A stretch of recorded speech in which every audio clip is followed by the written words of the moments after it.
everyone, I'm Rachel, and today on Crack Your Bible, I received a suggestion for a video. So if you ever feel like doing a suggestion, you want me to talk about something, definitely leave it in the comments below and I will most likely get to it.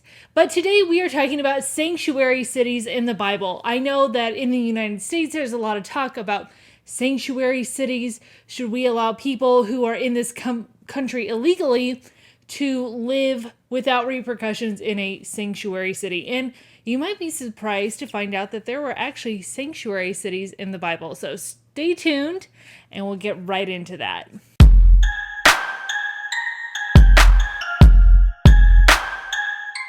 Now, how many of you actually knew that there were sanctuary cities in the Bible? Well, they weren't actually called sanctuary cities. They were called cities of refuge. Now, the difference with these cities of refuge is that they were for people who had committed crimes, so they're already convicted of a crime, and they got to live in these cities to escape the avenger of blood. Now, back in ancient Israel, they didn't have prisons. If you committed a crime, the punishments were laid out. You either paid restitution or you died. And God was very specific about how you don't make a bargain to get somebody off of death row. If you commit a murder and it's intentional, so not manslaughter, you've actually committed murder, you die. You're put to death. You don't get 50,000 appeals. And the only way somebody could be convicted of murder is on the testimony of at least 2 witnesses. Now, of course, there's going to be people that are like, what about people that are wrongly convicted? And yeah, there were people actually in the Bible who were wrongly convicted. And there's actually a story about it. There was a king and he was married to an evil woman named Jezebel. And this king wanted this man's field, so he wanted to buy it. The man wouldn't sell it to him. So the king bribed 2 people to bring false witness against that guy. And that guy was stoned to death. He was murdered. But you know what? You can trick people. You can trick the justice system, but you're not going to trick God. So God got restitution for the man who was wrongly put to death on the testimony of false witnesses. That's just going to happen. So we don't forego justice because there are going to be a few people that slip through the cracks and are wrongly convicted. God is very specific. If somebody is put to death, you don't get payment, you don't make a deal, you don't have a plea bargain, you put them to death, period. You don't have them waste away in a prison for 25 years where they harass guards and kill people in prison and still do their gang violence and all that from the comfort of their cell. No, you put them to death.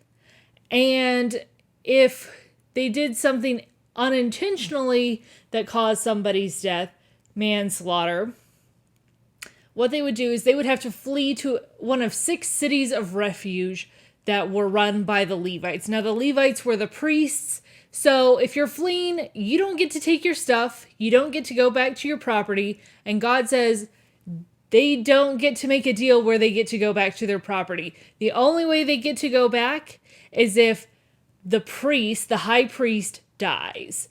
Otherwise, the avenger of blood gets to come after them and he can kill them on the spot and he will not be guilty of their blood.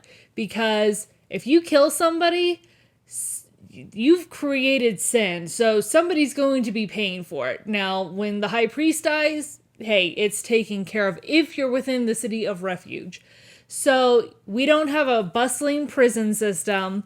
It is, you either flee to a city of refuge if you're convicted of manslaughter or you're put to death, period, the end. Yeah, there were definitely cities of refuge or a sanctuary city, but there were definitely parameters that God put in place. So it wasn't just for anybody, oh, I don't want to follow the rules, so I'm just going to live as an outlaw in this town. Nope. Now, God had rules for foreigners. If the Israelites went up against an army and they won this war and they got to have territory, you know what? We're cleaning house. We are not going to mesh with the rest of society. If we've conquered you, you're done. We're going to tear down your Asheroth poles. We're going to tear down your sacred stones. We're not going to intermingle with you. We don't want your culture. You are no longer welcome here, so you can either assimilate to us or bounce. That's how it is in the Bible. God does not tolerate this mixing pot of religion. Oh, you can live and you can do you within this city. No, if you want to participate as a foreigner back in ancient Israel, you better get on board and start worshiping our God. You better do the things that our customs require. So like if a foreigner was living in Israel and they wanted to take part in Passover, okay, well, you need to be circumcised. This is a covenant between God and his people, and you're not part of that covenant until you decide that you want to be like us. Now, we don't have to become Judaizers to be Christians anymore, but back in ancient Israel, if you wanted to live in the land of Israel and you wanted to live your life, you better do the customs that God has ordained.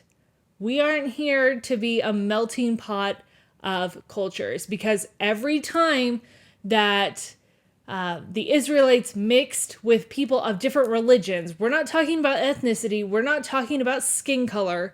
There's nothing wrong with marrying somebody of a different nationality, of a different skin color. This is not what we're talking about. And the Bible does not say anything about that. It's about mixing with people of different religions.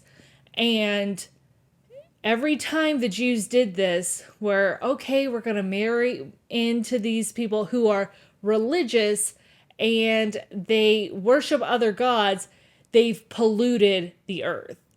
God says, nope, we're not doing this. You see this with King Solomon. He marries 1,000 women, and it's the downfall of his kingdom.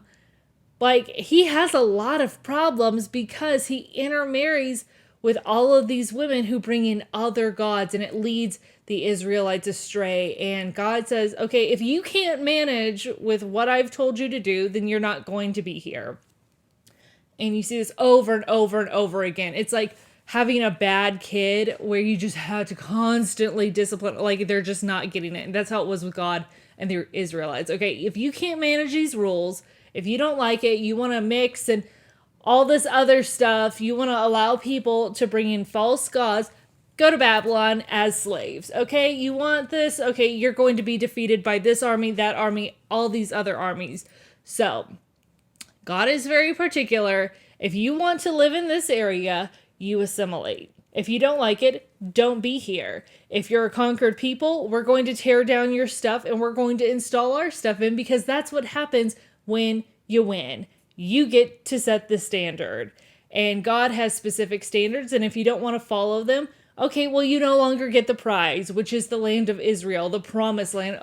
If you ever go into a different country or you have different laws, as it was when Jesus was here, it was under Roman rule. Israel, Judea was under Roman rule.